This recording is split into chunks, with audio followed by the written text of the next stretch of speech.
ام المومنین سیدہ ام حبیبہ رضی اللہ تعالیٰ عنہ بیان کرتی ہیں کہ نبی صلی اللہ علیہ وسلم نے فرمایا، جو شخص ایک دن میں 12 رکعت بطور نفل پڑھتا ہے اس کے لیے ان کے بدلے جنت میں ایک گھر بنا دیا جاتا ہے۔ سنن ابو داود حدیث نمبر 1250۔ عبداللہ بن شقیق کہتے ہیں کہ میں نے حضرت عائشہ رضی اللہ تعالیٰ عنہ سے رسول اللہ صلی اللہ علیہ وسلم سے نوافل کے متعلق معلوم کیا تو انہوں نے کہا، آپ ظہر سے پہلے میرے گھر میں 4 رکعتیں پڑھتے تھے، پھر تشریف لے جاتے اور لوگوں کو نماز پڑھاتے، پھر میرے گھر میں لوٹ آتے اور 2 رکعتیں پڑھتے، اور آپ لوگوں کو مغرب کی نماز پڑھاتے،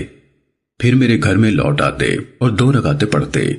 اور آپ انہیں عشاء کی نماز پڑھاتے، پھر میرے گھر میں تشریف لاتے اور 2 رکعتیں پڑھتے، اور آپ رات میں 9 رکعت پڑھتے، ان میں وتر بھی ہوتا۔ آپ ایک لمبی رات کھڑے ہو کر نماز پڑھتے اور ایک لمبی رات بیٹھ کر نماز پڑھتے۔ جب آپ کھڑے ہو کر قرات کرتے تو رکوع بھی کھڑے ہو کر کرتے اور سجدہ کرتے،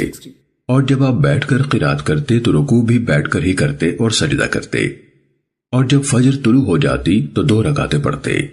پھر آپ مسجد تشریف لے جاتے اور لوگوں کو فجر کی نماز پڑھاتے۔ سنن ابو داود حدیث نمبر 1251۔ امام مالک رحمۃ اللہ علیہ نے نافع سے خبر دی، ان سے حضرت عبداللہ بن عمر رضی اللہ عنہ نے بیان کیا کہ رسول اللہ صلی اللہ علیہ وسلم ظہر سے پہلے 2 رکعت، اس کے بعد 2 رکعت اور مغرب کے بعد 2 رکعت اپنے گھر میں پڑھتے، اور عشاء کے بعد 2 رکعتیں پڑھتے، اور جمعے کے بعد 2 رکعتیں جب گھر واپس ہوتے تب پڑھا کرتے تھے۔ صحیح بخاری حدیث نمبر 937۔